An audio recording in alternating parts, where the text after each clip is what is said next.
I'm so excited to be here. I laid in bed last night like a schoolgirl, waiting for the next day where I could come and meet new friends. And it's not a coincidence that I'm here today. And I don't believe in coincidences anymore. And I'm guessing that for a lot of you, it's not a coincidence that you're here either. And so it's an honor for me to be able to share this with you. And what I'm going to do is I'm going to tell you, it's one story. It has a couple of different storylines in it. One is of the fishermen. And if you hadn't heard of what this story is, these three fishermen a few years ago were found drifting in the South Pacific Ocean near Australia. And they had, when they were rescued, they found out later that they had come from western Mexico, and they had been in the sea for 9 months, 9.5 months, and they had drifted 6,000 miles across the Pacific in a boat from here to the scrambled eggs. And they said that they survived on raw fish, rainwater, and their faith. And eventually I would find out that they survived physically, mostly, well, people are still eating. So we'll talk about that as we go along. But then there's another story that we're going to talk about, and it's my story.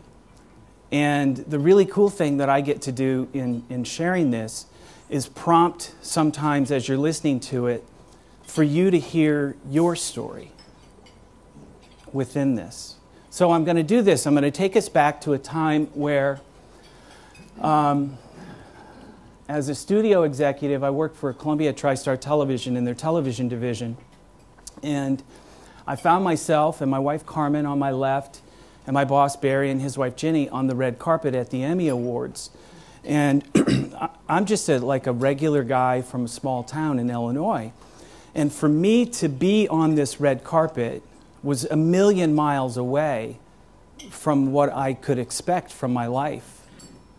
And it was an amazing moment, and I looked the part. I had the fancy tuxedo. I had the cufflinks from Neiman Marcus. I had the Ferragamo shoes. I had the Rolex watch.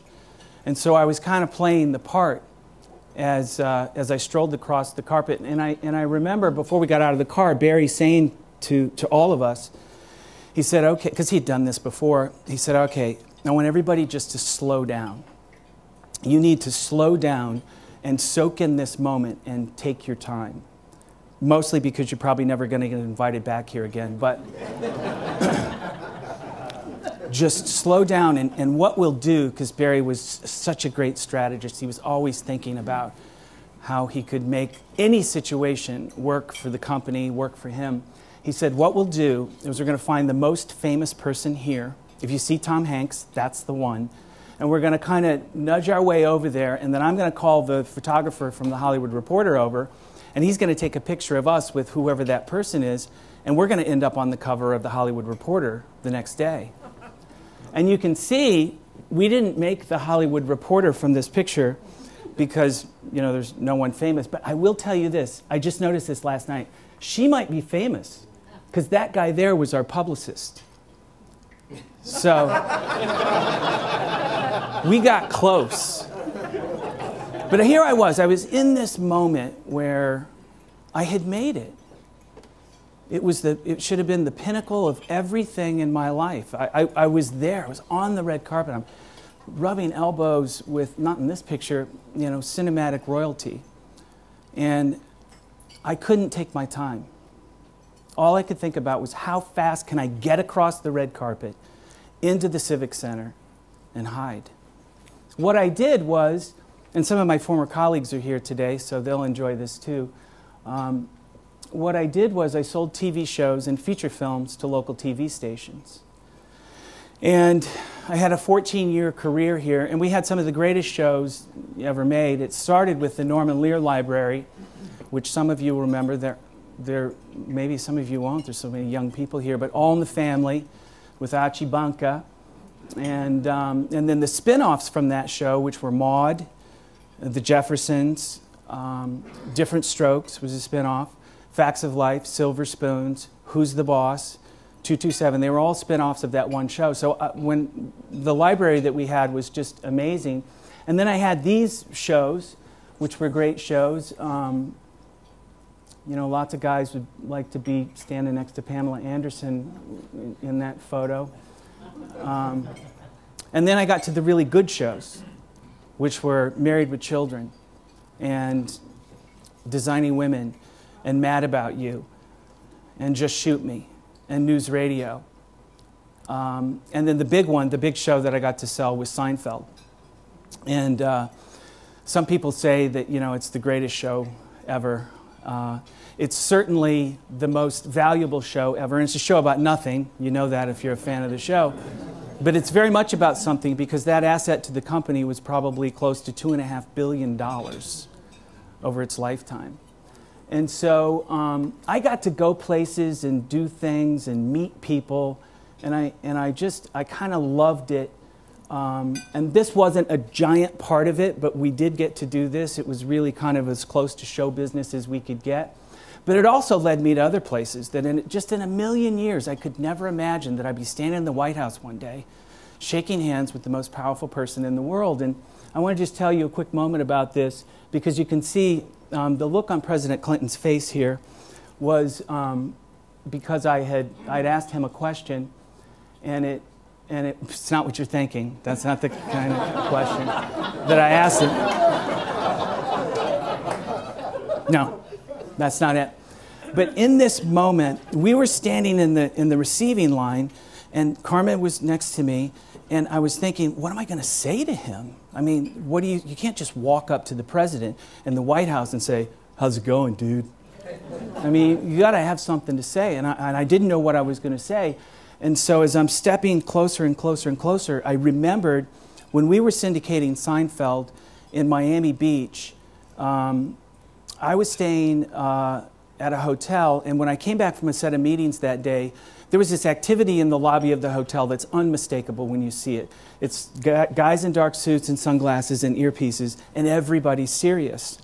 You know the President of the United States is coming to that room, or some dignitary is coming to that room. So I got with the manager of the hotel and I said, "What's going on?" He said, "Well, the President's staying here tonight." And I had an idea. I thought to myself, when we traveled and did Seinfeld, when we sold Seinfeld, we would hand out hats and T-shirts and golf balls and golf gloves and golf hats and all kinds of tchotchkes to butter up the general managers before we asked them for more money than they had ever paid for anything in their life. And so I put together a little care package for the President of the United States. And I wrote a little note, and I wrote in there, "Dear Mr. President, I didn't vote for you." And I really did write that. However, you're the President of the United States, and I love this country. And I'm going to do everything I can to serve her. And in return, I would like for you to enjoy these lovely gifts from Jerry Seinfeld. Wear them proudly. And my hope was that the next day he'll be jogging down Ocean Avenue. He's got his Seinfeld hat on. He stops off for a double cheeseburger. People grab cameras. They're snapping photos. It ends up in the Hollywood Reporter, the LA Times, the New York Times. And my bosses in LA are going to say, "Look at Joe, man. He's always working it for the company." So in this moment, I'm sitting there, and it just came out of me. I'm like, "Hi, Mr. President. Hey, do you remember getting a bunch of Seinfeld stuff one time?" And he's looking at me, and this is it, and he goes, "Yeah." I said, "That was me." And then, boom, my moment was over. And I'm standing in front of Hillary Clinton, and I'm like, "How's it going, Hillary?" I didn't have a question for her. But I got to go do this stuff, and it was amazing. I mean, it really was, for a small-town kid to be able to do this kind of thing was amazing. And it led to a place that I had a beautiful family with 2 beautiful daughters and a beautiful wife who's a saint and the true hero of this story. I had a big house. I had really good toys. I had fast toys. And by any standard, kind of the American dream that Randy talked about, my press clippings, I had achieved it. I made really good money. I was an executive vice president. I had a 14-year career there, and it was a great run. It was truly a great run. I went on, when I left the company, to be the CEO of How Stuff Works before it sold to Discovery, and really enjoyed my time there. And then later in my career, I was in the children's publishing business, the children's book publishing business, with children's stories. So that's a little bit about me. Now we're going to talk about the fishermen.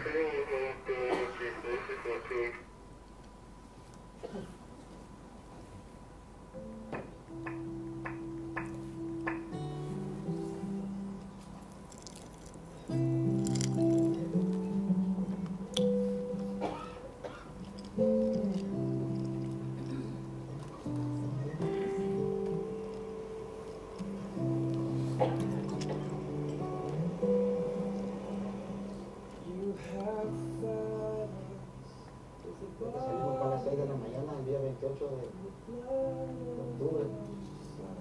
Salimos a pescar. Estamos llenos. Con gasolina y vámonos. Como a la medianoche empezaron los frentes fríos, que son los nortes. Y llega un levecito viento y llega, y cuando nos acordamos ya. Y un tronido y era la línea. Es un cabo, no muy grueso, pero se oye chicotea. Bueno, ahorita Y empezamos a buscarla un rato, a dar vueltas. Sí. Forma de caracol a dar vueltas. ya la quisimos buscar en la oscuridad. Pero tampoco la encontramos y ese día lo buscamos 2 días con su noche, derivando y buscándola, derivando. Pero nunca la encontramos. Muy buenas noches, esta tarde llegaron a Majuro en las Islas Marshall los 3 pescadores mexicanos rescatados después de estar a la deriva en el Pacífico durante 279 días con sus 279 noches en los que recorrieron sin alimentos ni agua potable cerca de 9,000 kilómetros hasta que moribundos fueron rescatados por este atunero de Taiwán. Los protagonistas de esta historia de realidad que deja atrás cualquier ficción son los tiburoneros mexicanos Jesús Eduardo Vidal, Lucio Rendón Becerra y Salvador Ordóñez. Vamos en vivo hasta Majuro, la capital de estas Islas Marshall, con el enviado especial de Noticiero Televisión. That's the rescue ship that scooped them up out of the Pacific near Australia. A Taiwanese fishing vessel with a Chinese crew found these 3 men floating and thought that they were from the local islands. Because, you know, there would be people would get lost when their equipment would fail all the time, but they usually didn't drift across the Pacific Ocean. And so I heard about this story, and it was told to me that there were 5 Mexican fishermen that left western Mexico, shark fishermen, that went out to do their routine job, which would have been to fill the boat with fish, eat as much as they could, sell the rest in the local market. And the 3 of them were guys that when the owner of the boat pulled into this marina, and this is what the marinas are like down there. It's not like, what is it, Holiday up at Lake Lanier? No, there's none of that. And this is the kind of equipment that they fish on. None of us would get on a boat like that. I got on a boat like that. I don't want to get on a boat like that again. We went out about 2 miles, no life jackets, no radios, no fishing poles. This is not fishing the way we think of fishing. And primarily they would fish for shark because shark fin soup in Japan is going for like $40 a bowl. But they would get tuna and dorado and all kinds of other fish. And a guy who had a fishing boat, which was as basic as it can get, just like one of these, came into this marina. And much like what we would do here in Atlanta, some of us would go down to the Shell station when we're looking to get a day laborer to help us do the yard work and put out the pine straw and stuff. And we go and we say, I need 2 guys, and they climb in the car. Well, that's what this guy did. He pulls in and he says, I need 3 guys. And I'll take you and you and you. They didn't know each other. And they met the next morning, early in the morning, and they left that day. And what they did on the first day, and I'll explain fishing to you, is that there's this net that goes behind the boat. It's called a cimbra. And it goes about a mile behind this little 8-meter boat. And they put this net out there, and it just cruises through the ocean. And whatever they scoop up in there, these guys are the labor that are doing all this heavy lifting of a net that's a mile long. And when they get an animal like a shark that's useful, they throw it in the boat, and they smash it in the head. That's fishing. And if it's an animal that's not useful to them, like a stingray or a whale, let's say it's a stingray, one of the guys will take off all his clothes, he'll get his knife, he'll dive in the water, he'll go out into the net and surgically remove that stingray so he doesn't damage the net, which is the most expensive piece of equipment they have, while the stingray is trying to kill them. We send emails. They start doing this when they're in 3rd grade. These are the toughest people I've ever met. They're survivors. The boat, just to give you an idea, is very similar to this one. Just imagine it has an engine. And I want you to remember this, because I can't get into all the detail. This is the great thing about having a book. It's like, it's in the book, get the book. I can't get into all the detail, but this is the kind of vessel that they were on, and they made a life for themselves over the course of those 9 months. As they drifted, after a huge storm came in on the first day they were out there, ripped that net off the back of the boat. The guy who owned the boat refused to leave without the net because it was expensive. It was probably worth $1,500 American, cost him his life. And he searches and searches and searches, and he runs out of gas. And they drift from North America to near Australia over the course of 9 months. 2 of the men die. The way they survived was, everyone's finished eating, good. They survived mostly by catching and eating and drinking the blood of 108 sea turtles. The 2 guys who didn't survive couldn't do that. By comparison, they were rich. They had a boat, they had a motor, they had a business. They couldn't do it. And these 3 guys did. Eventually, when the captain, Senor Juan, started to deteriorate, one of the other fishermen, Salvador, took over, and he led them for 9 months across the Pacific Ocean. Now, those are kind of the bases of this story, but I want to go back a little bit. I want to tell you a little bit about how I grew up. This is me for my first job interview. And I was sporting like a really cool comb-over then, too, which was nice. And I grew up in this small town, like many of us do. And in my town, you know, sports were big, and we participated in sports and so forth. And my household was run by my dad with an alcoholic iron fist. And it wasn't a very safe place because we didn't know who was coming through the door at the end of the day. And kind of his mantra, he was an educator, but really primarily he was a coach. He was a small-town baseball, football, basketball, and track coach, back when there was only one coach and not, you know, a whole staff of coaches. And in our house, whatever we were doing, it didn't matter what it was. We had to do it better. You know, if we got 5 A's and 1 B, it was, that's my dad, it was, why'd you get a B? You know, for me, if I'd scored 20 points in a basketball game and shot 60% from the field, you know, it's not a bad day. I'd hear about the free throws I missed. I played golf when I was a kid. I peaked when I was in high school. I came in one day and I said, you know, I shot 34 on the front 9. Yeah, but I saw you 3-putt the last green. Now, I didn't know it at the time, but each one of those arrows wounded me. And we've all been wounded in that way. It might not be your dad, it might be somebody else. And this isn't about beating up my dad. He did the best he could with what he had. He just wanted us to be as good as we could be. But I processed that information primarily that I wasn't good enough. I couldn't meet his expectations. I mean, men deal with this oftentimes more than women, that we've got fathers who were still trying to please. I still haven't pleased mine. I mean, I was 38 years old when he asked me how much money I made. And I said, I'm not going to tell you, because it was embarrassing to me. How much? I don't want to talk about it. Finally, I caved in. You know, I got a Porsche sitting in the garage in a house with a Harley Davidson sitting there. I told him what the number was. He said, I thought it would have been more than that. You know, that was him. The other thing that I grew up with, and some of you have experienced this too, is that when we got in trouble as kids, he kind of handed out punishment with a fraternity paddle. And it's not like we were knocking off liquor stores or anything. I mean, we were doing stuff where we would write our names in butane and set it on fire, but that's not knocking off a liquor store. And when we did something wrong, we would get beaten, you know? And the conflicting thing that happens to a child inside of them is this dynamic that is, I need you, but I don't want you.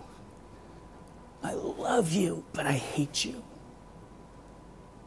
Now, I didn't know that that was going on. Most of us don't know what we don't know about this stuff. I discovered this at the age of 42. I took a vow then, and the vow was I was going to prove to him that I had what it takes and that I was going to be successful. And so when I went off into the world, just the photos I've shown you, I was successful, but it still didn't satisfy. And I did what people in my family do, what we've always done, is I had a behavior that covered up that pain. And for me, it was drinking. And I drank and drank and drank and drank, and it worked for a while, and buying all the stuff worked for a while, and the big house worked for a while. However, eventually, these things stopped working for me. The house didn't work anymore. The stuff didn't work. I couldn't find joy in these people, and I sank into a really, really deep depression. And I wanted to kill myself. I got pushed out of Columbia. I moved to How Stuff Works. I thought I could just transfer my issues to another area code in Raleigh, North Carolina, and I found out that wherever I go, there I am. So it didn't go away. And I had a friend, of mine, who called me after I had announced to several people that I was going to have to go check into a psychiatric hospital for this depression, because I couldn't lick it. The medications weren't working, and I couldn't get out of it. And if I couldn't get out of it, I was just going to kill myself, because life wasn't worth living in that much pain. And those commercials you see on TV where they're talking about the antidepressants, the pain, the worn out look that people have, that's what it feels like. It feels like that. And I was getting ready to check into this psychiatric hospital here in Atlanta. And a friend of mine found out that I was doing this, and he called me up and he said, why don't you meet me for an iced tea? And this was a guy I thought I knew, but I guess I really didn't know him. He did things that were a little bit weird. We'd go do something together, and before we'd go, he'd read something out of this little book, Daniel, Joshua. You know, he'd read it, and then we'd just drive off, and he'd never say anything. I'm like, dude, what was that? But he used to say stuff to me like, Joe, I want to have a relationship with you. I'm like, what? What are you talking about? We watch football, right? I want to have a real relationship with you. I'm like, dude, if you try to kiss me, I'm going to knock you out. I didn't get it. I had no idea what that meant. I had never seen it before. So he calls me the night before I'm checking into the psychiatric hospital, and he says, meet me for an iced tea. And he comes into this restaurant, and he says to me, look, I'm not going to mince words with you. I love you, and I love your family. And I know that you're in pain. And I'm sure that there's some sort of a chemical imbalance going on inside your brain. But I can't sit back and watch you check another thing off the list of all the things, and he saw them all. I didn't even know I had a list of stuff, but I was always trying something new. Always. You know, this kind of meditation, or this kind of medication, or this book or that program. He said, I can't just sit back and watch you think that one more of those things, even from talented doctors and nurses who are literally handing out gifts at this hospital, is the answer to your problems. He said there's one solution. And he said it's a relationship with God. Now, honestly, he could have said it's a relationship with this glass of water. I mean, I was in so much pain, I would do anything. And this guy prayed for me that day. in a way I had never heard prayer before. I was from the north, and so the prayers we did there were like, zip, zap, zip, let's eat. I had never heard 10 minutes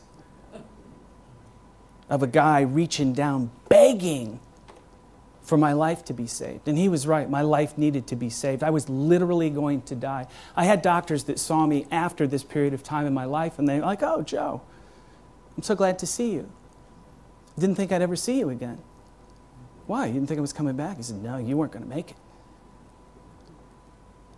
I just heard from a friend in Indianapolis with one of her close friends that he just didn't make it last week. Joshua prayed for me.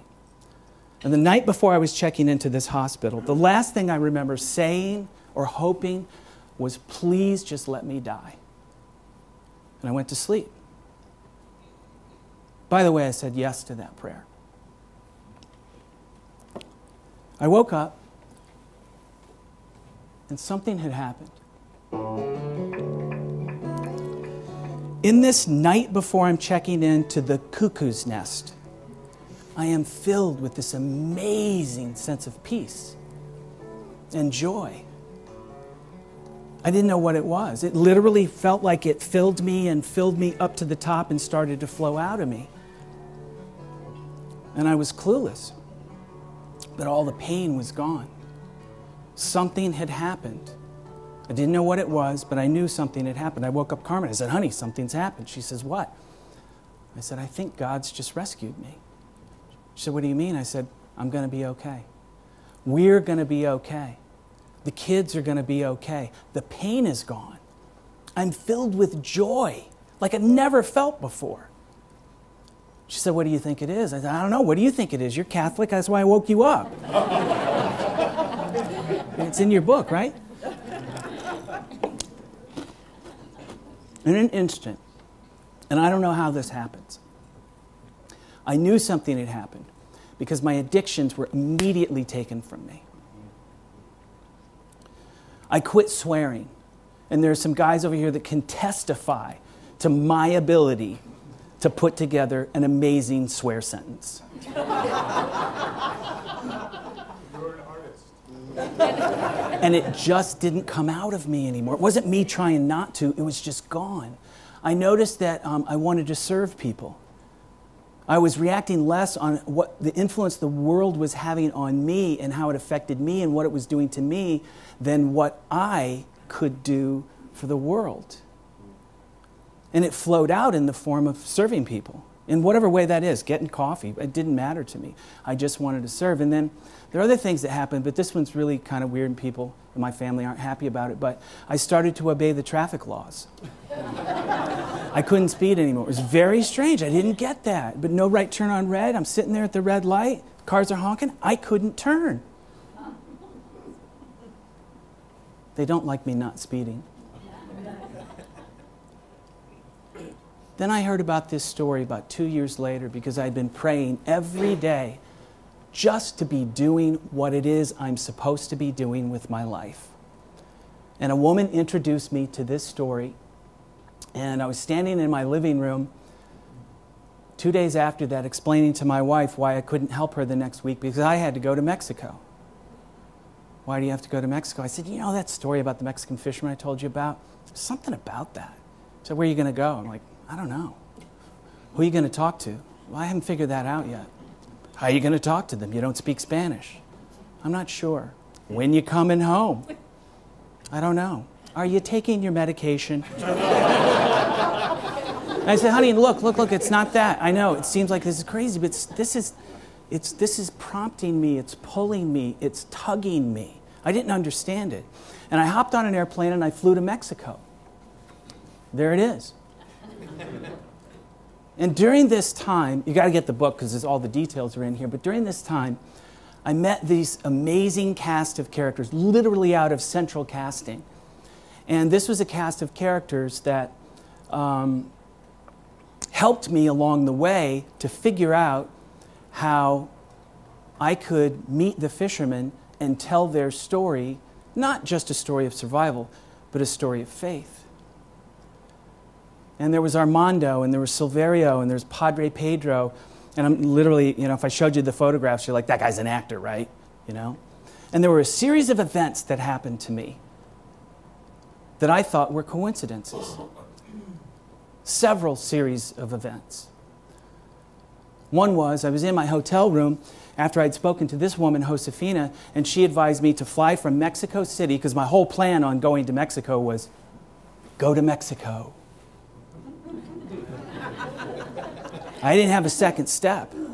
And I'm sitting in my hotel room. I'm hearing the rumors about what this story is, cannibalism, conspiracy, drug dealing, and I'm freaking out. And I somehow get a phone number for a hotel where they left from. And I called it, and I got this woman, and I said, I'm thinking about coming over there to tell a story of faith. She said, you should come. And I said, why? She said, because this place has no hope here. And this story is the only story that's giving these people hope. So I ran downstairs with my bag of hope that I packed up in a half an hour, and I got my hotel bill. And it was 4,000 pesos. And I lost all my hope. And I changed my mind. And I was getting ready to go back to the airport and fly home to Atlanta and apologize.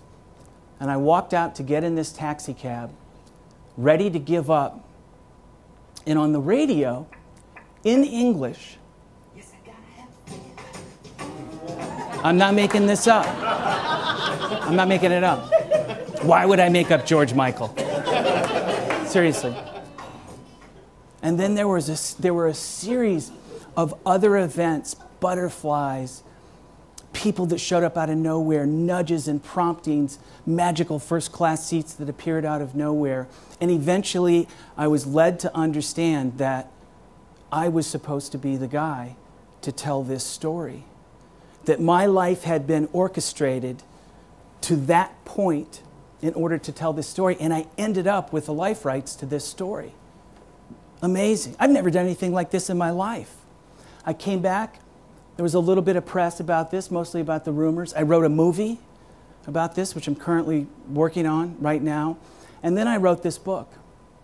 And it contains these details and weaves back and forth between the lives of these men, these fishermen, who look like they're lost, but they had a Bible. And they knew who they were. And they surrendered the outcome of what was, if God's not saving us, we're not going to make it. It's their story, and it's also the story of an American man who doesn't look lost. Because we have so much. They weren't lost. And I was. If there's anything that you've heard with this today that somehow feels different, that strikes you in a way, it kind of rings true. That's not me. That's the Spirit. Because you're here not by coincidence. And I'm here not by coincidence to share this with you. My entire life led up to this moment right now. And my experience has been, since I was given this gift of grace, amazing grace, and I continue to grow in this place that satisfies me fully. And it's not about, look, my issues didn't go away. I was telling Donna sitting next to me, she told me she worked for a law firm that does foreclosures, and I said, I think your people are probably calling me right now. And the IRS is calling me, and you know, all this other stuff. It looks like it would become crashing down. And so my survival in all of this wasn't about who I knew or what I drove or any of those kinds of material things. My survival in this was knowing that regardless of what my circumstances were, and everybody in this room is in a set of circumstances right now that we don't want to deal with. And by the way, so is everyone else in the country. It doesn't matter if you're rich or poor or black or white or churched or unchurched or Muslim or Jewish or Christian. It doesn't matter. Just beneath the surface of almost everyone I meet, when they really get honest, is real fear and desperation. And we've forgotten how to surrender that to something greater than us. That's what the fishermen did. They surrendered the outcome. And then they got busy with what they could do. They got turtles. That's all they had. They helped each other. And they made a life for them. I'm in the same boat. You're in the same boat. I've surrendered the outcome of kind of this crisis that I've been in, just trusting that there's something good here because I've been faithful to the Creator. And part of that journey was being in groups like this. Part of that journey would be coming to a meeting like this, and please don't rush out before you get a chance to fill out these cards, because the next step in this is what happened to me, was a group of people that I could grow with. That's what I did. One of them's here today. Why is there only one? I don't know. There's only one guy here. But I have 4 guys, and we're growing together in life, and we're finding out what truth is. And that's what this meeting is really about. And Randy's going to come up here and tell you more about what those groups are and taking a step towards that. And I beg you to please consider it. It's life-changing stuff. That's all I have for you today. I want to tell you just one other thing, is that I've got books on the table, and I used to try to sell books. I can't do that. It's weird. I want everyone here to be able to get a book, okay? I'll sign them, I'll stay as long as you want me to sign, whatever. If you can leave a donation, that's great. If you can't, I don't care. It doesn't matter. It'll get made up someplace else. But please consider where you are today in your life. If there's something that you've connected with, if there's something, a little piece in this story that rings true to you, consider taking another step with this group of people at Priority Associates. They don't want anything from you, really. I know it's weird. You invited me to a breakfast. What do they want from me? They don't want anything from you. I don't want anything from you. I want something for you. They want something for you. They just want to love you. It's not more complex than that. So thank you very much for your time. You bless me to be able to have me tell this story. It blesses me in ways that you will never know. I get to go on the road today and head north to Chicago and do a couple of more of these. And thank you so much for your time. I love you all. Thank you. Wow, thank you. Wow. It's all you, baby.